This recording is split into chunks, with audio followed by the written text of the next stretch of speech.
જી નમસ્કાર, મારું નામ રોનિત દીપકભાઈ ભટ્ટ છે અને અમે બ્રધર્સ ઓફ ભારત ગ્રુપના મેમ્બર છીએ અને આ જગ્યા અમે બ્રધર્સ ઓફ ભારત ગ્રુપની પોદાર પ્લાઝા એલબી ટર્નિંગ પાસે મજુરા ફાયર સ્ટેશનની સામે.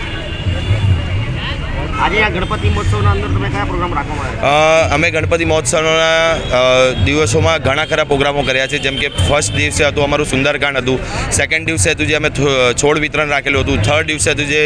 અમુક જે અનાથ બાળકો છે તે લોકો માટે પુસ્તકો નથી મળતી, તે લોકો માટે નોટબુક નથી મળતી, તો થર્ડ દિવસે અમે નોટબુકનું વિતરણ કરવાયું હતું. અને આજે આપ જોઈ રહ્યા છો કે ફ્રી મેડિકલ ચેકઅપની આયોજન અહીંયા કરવામાં આવેલું છે, જેમાં હાડકાની તપાસ, લોહીની તપાસ, ચામડીની તપાસ, આંખની તપાસ, જે દરેક પ્રકારની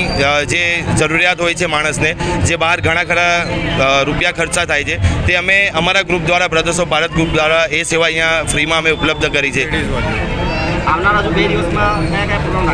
આવનારા હજી 2 દિવસોમાં આપ નિહાળી રહ્યા છો કે પાછળ અમારું જે પોસ્ટર લાગી રહ્યું છે કે જે ગર્લ્સની અવેરનેસ માટે હોય છે, કે જે આજકાલના યુથ લોકો ઘણા ખરા રેપ થાય છે, ઘણા ખરા લોકોની છેડતી થાય છે ગર્લ્સની, તો એ ન કરો અને એની જાગૃતતા કેવી રીતે આવે એનો અવેરનેસનો એક પ્રોગ્રામ રાખવામાં આવેલો છે. અને એ આવતીકાલે પ્રોગ્રામ છે ને ગર્લ્સ એકલા પણ કશે જતા હોય કે બહાર કશે હોય કે કોઈ સિટીમાં અટકેલા હોય તો એ લોકોએ પોતાનો સ્વ બચાવ કેવી રીતે કરવાનો એ અમે આયોજન કાલે રાખવામાં આવ્યું છે. તો હું અમારા સુરત શહેરના ઘણી બધી લોકોને ને ગર્લ્સોને, બહેનોને કહેવા માગું છું કે આ વધુથી વધુ સંખ્યામાં અહીંયા ઉપલબ્ધ થાવ અને પોતાનો સ્વ બચાવ કેવી રીતે કરવો એ અમારા ગ્રુપના ટીચરો દ્વારા માહિતી આપવામાં આવશે. ગણપતિનો જે આ પ્રોગ્રામ છે તે પ્રોગ્રામમાં તમે લોકોને શું સંદેશ આપો? ગણપતિનો આ જે પ્રોગ્રામ છે એમાં મેં લોકોને એક જ વસ્તુ કહેવા માગું છું કે વધુથી વધુ આપણી સનાતન ધર્મને, આપણે શ્રદ્ધાને અપનાવો. અને આજકાલનું જે યુથ છે એ youth out of the box જઈ રહ્યું છે, કે જે ખોટી વસ્તુઓમાં આગળ વધી રહ્યું છે, એને બાદ કરીને તમે ભગવાનની ભક્તિમાં, શ્રદ્ધામાં આવો તો વધારે સાંસ્કૃતિકનું કાર્યક્રમ આગળ વધી શકે છે. કે જેવી રીતે આજે યુથ છે, જે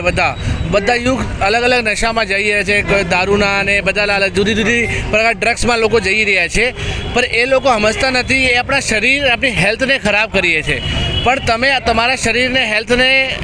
જોઈને તમે અગર આ વ્યવસ્થિત તરીકે તમે સારા રસ્તા જાઓ અને સ્પિરિચ્યુઅલ પાથ પર જાઓ, તમે ધાર્મિક સ્થળ પર જાઓ, તમને ખબર નથી કે આપણા સનાતન ધર્મમાં કેટલી બધી શક્તિ છે. તમે સનાતન ધર્મને ફોલો કરો, એને સમજો, એને માટે સનાતન ધર્મ શું છે, આપણા જેટલા સૌથી જૂના અમારા સનાતન ધર્મ છે એને તમે સમજો ને તો તમને ખબર પડશે કે એમાં શક્તિ કેવી રીતે જાગૃત થાય છે. તમે એને સારી તરીકેથી તમે એને સમજી શકો છો. તો એ કહું છું, લોકોને કહેવા માગું છું કે તમે તમારા જે વ્યસન છે એ દૂર કરો અને તમે સાત્વિક અને સનાતન ધર્મને ફોલો કરો.